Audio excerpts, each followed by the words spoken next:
4 jets, 9 hours, one man in a faded jacket standing at the edge of the tarmac, and a CEO in heels who has already decided he doesn't belong in the picture. Why does a man capable of grounding 4 jets back into airworthy service overnight hand in his badge the moment he's finished, instead of asking for his job back? Stay with this one to the end. The 4 jets are never the real mystery.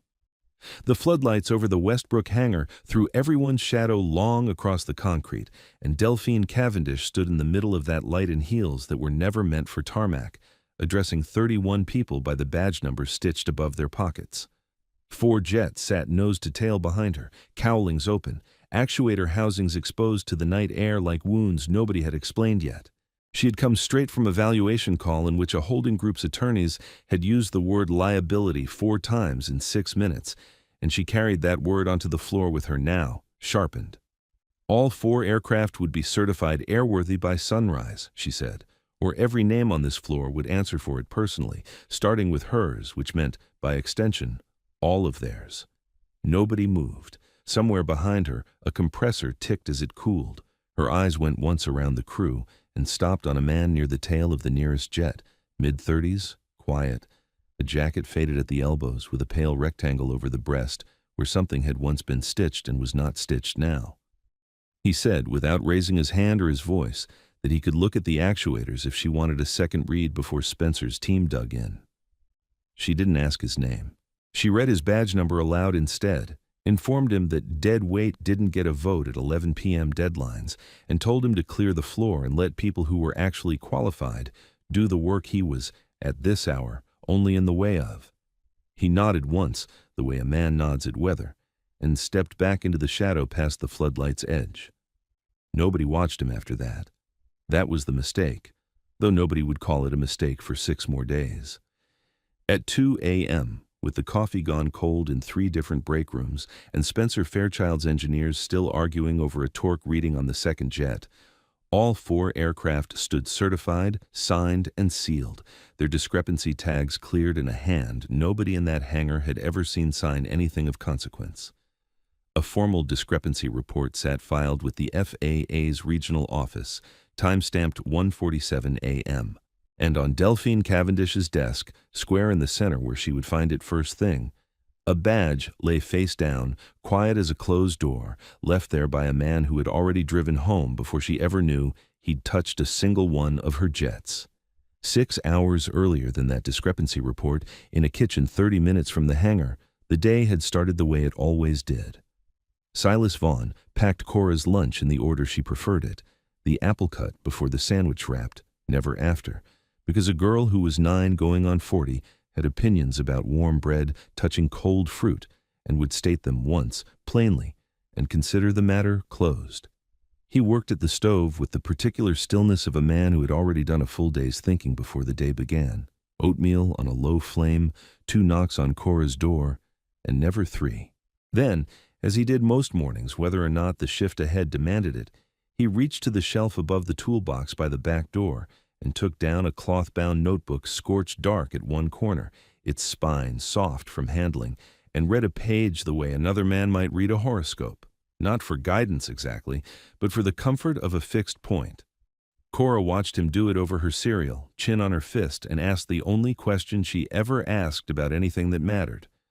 Why do you still write numbers in someone else's handwriting? He didn't answer right away. He closed the notebook, squared it against the counter's edge, and told her that her mother's numbers had never once been wrong, so there wasn't much reason to trust his own instead. Cora accepted this the way she accepted most of his answers, without needing more, and went back to her cereal. And that was the whole conversation. And it was enough. Renata Vaughn had been a flight test engineer before the illness took the decision out of her hands, and Silas had been, before all of it, senior certification lead at Cavendish Aerostructures, a name that meant something once, in rooms he no longer entered. He'd walked out of that division a year before her diagnosis, when a merger folded his team into someone else's org chart and his signature stopped mattering on anything. He hadn't fought it. He'd gone home instead, and stayed home through the 2 years that followed. And after she died, 4 years ago now, when Cora was 5, and old enough only to ask where Mama had gone and not why, He had taken the quietest job he could find that still let him work with his hands after dark, so his days belonged to his daughter and only his nights belonged to anyone else. Westbrook never asked what he used to be. He never offered it. The jacket kept its bare rectangle of fabric, and no one at the hangar had ever asked what used to be sewn there, and he had never once been the kind of man who volunteered an answer nobody had troubled to want. Delphine Cavendish came onto the Westbrook floor that evening, still holding the valuation meeting in her jaw, the holding group's attorneys' voices looping in her head with their 4 repetitions of liability, and found 4 jets grounded on simultaneous actuator faults, an occurrence her lead engineer could not explain and her insurers would ask about by name. Spencer Fairchild met her at the hangar door, already rattling off diagnostics, wear patterns inconsistent with logged flight hours, torque values that didn't track against the maintenance history, a pattern that looked, he admitted, like nothing he'd seen across 18 months at 2 other charter operations. She listened for exactly as long as it took to decide his team would fix it, or no one would, and told him so in front of the floor, because an audience made the ultimatum a promise rather than a suggestion. It was somewhere in that same breath that Silas offered his quiet second read, and it was in the very next breath that she dismissed it, because a line tech in a jacket with a bare patch of fabric where a name should have been did not belong in a sentence about her company's survival. She did not ask what he'd done before Westbrook. She had already decided on site that there was nothing to ask. She delivered the sunrise deadline standing on the tarmac rather than in her office, because a deadline delivered publicly cannot be quietly renegotiated later, and she wanted 31 people to understand that this was not a request. Spencer's team would work the failing points jet by jet, methodically, the way training taught them to. Silas's presence on the floor after that was treated the way a shadow is treated, noted, then forgotten, then walked around without a second thought. She left for her office to make calls to the holding group's counsel, already rehearsing the version of the night where the crisis was contained before anyone outside the hangar heard the word grounded, and never once looked back to see who was actually still standing at the tail of the 3rd jet, listening. The team worked the way trained engineers work when a deadline is loud and a diagnosis is stubborn, methodically, then less methodically, then in circles. Spencer had his people retorque the same actuator fittings on the 2nd jet twice, then a 3rd time, chasing a number that refused to sit still no matter how carefully they measured it. And somewhere near midnight, one of the younger techs said aloud what everyone else was already thinking, that they'd been over this same housing for 2 hours and it kept reading fine on the bench and failing in the frame. Nobody had an answer for that. The clock did not care. Silas walked the bay the way he always did, unhurried, hands loose at his sides, stopping now and then at a fuselage the way a man might stop near a horse he trusted, listening rather than measuring first. Marion Ingram, 19 years on that hangar floor and the only person present who had ever asked Silas a real question about his life and gotten a real answer, granted him tool access without a word to Delphine's office, sliding him a torque wrench and a data tablet the way she'd slide a cup of coffee to someone she assumed was tired. He didn't thank her out loud. He crouched at the 1st jet's open actuator bay and simply listened, not for a sound exactly, but for the absence of one, the particular quiet, where a healthy component ought to hum faintly under residual pressure and did not. He cross-referenced the torque logs against a tolerance chart nobody else on that floor had ever seen, let alone memorized, decommissioned Cavendish aerostructure standards, retired years before Spencer had ever worked in aviation, numbers Silas still carried the way other men carry a phone number they've never needed to write down. The values on the 2nd jet's actuator didn't just fail Westbrook's current spec. They failed a stricter spec that hadn't been in official use in half a decade, and failed it in a pattern too clean to be 4 separate coincidences on 4 separate airframes in one 9-hour window. It was on the 3rd jet, an hour past midnight, that he found it. A part number stamped faint into the actuator housing, half obscured by grease, he wiped away with 2 fingers in his own shirt cuff. He held the tablet up to the housing and searched Westbrook's parts catalog 3 times before accepting what the 3rd search already told him. The number did not exist. Not obsolete, not superseded, not a records error. It had simply never been ordered, never been approved, never belonged in that airframe at all, a component wearing the shape of a certified part and none of its history.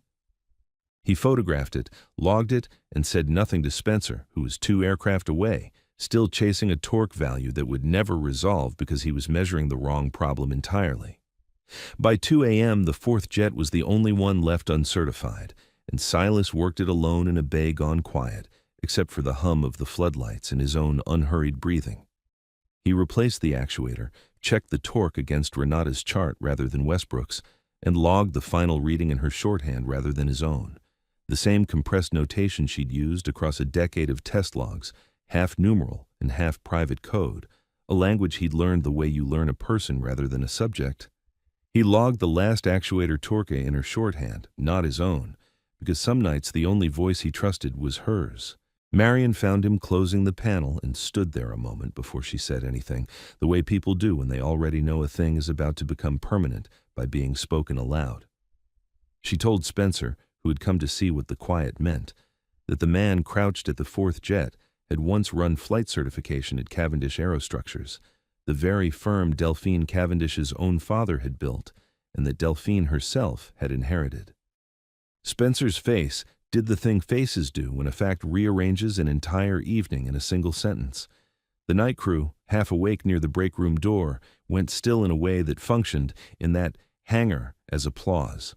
Silas said nothing to any of them. He filed his discrepancy report from the floor tablet, walked to Delphine's office, and set his badge face down on her desk without waiting to see if the light under her door meant she was still awake to hear him do it. He was home before the sun came up, and Cora never woke to know he'd been gone at all. 3 days later, Delphine Cavendish sat across a conference table from Marion Ingram and heard, in full for the first time, exactly who she had ordered off her own hangar floor. She did not interrupt. When Marion finished, Delphine asked in a voice with none of the tarmac authority left in it whether Silas would come back if she asked properly this time. Marion told her he'd already left something behind that made the questions smaller than she thought, a discrepancy report filed with the FAA regional office naming a part number that traced to nothing in Westbrook's approved catalog at all.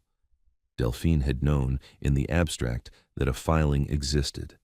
She had not understood until that morning that it named an unexplained part inside her own aircraft, 4 days before an audit team was scheduled to walk the same hangar floor with far less patience than Silas had shown it. She brought Spencer in within the hour, and to his credit, he did not defend the 12 hours his team had spent chasing a torque, reading that could never have resolved, because the part itself had never belonged in the airframe to begin with. He ran the number Silas had photographed through 3 separate supplier databases and found it in none of them, until, on the 4th attempt, a fragment of the serial matched an obscure aftermarket brokerage 2 firms removed from anything Westbrook had ever formally contracted. The brokerage's public filings named a holding company. The holding company's registered agent was a law office 2 states away that handled shell entities for a fee and asked no questions. Spencer stared at the screen a long moment, the particular stillness of a man realizing his own competence had been aimed at the wrong target for 18 months.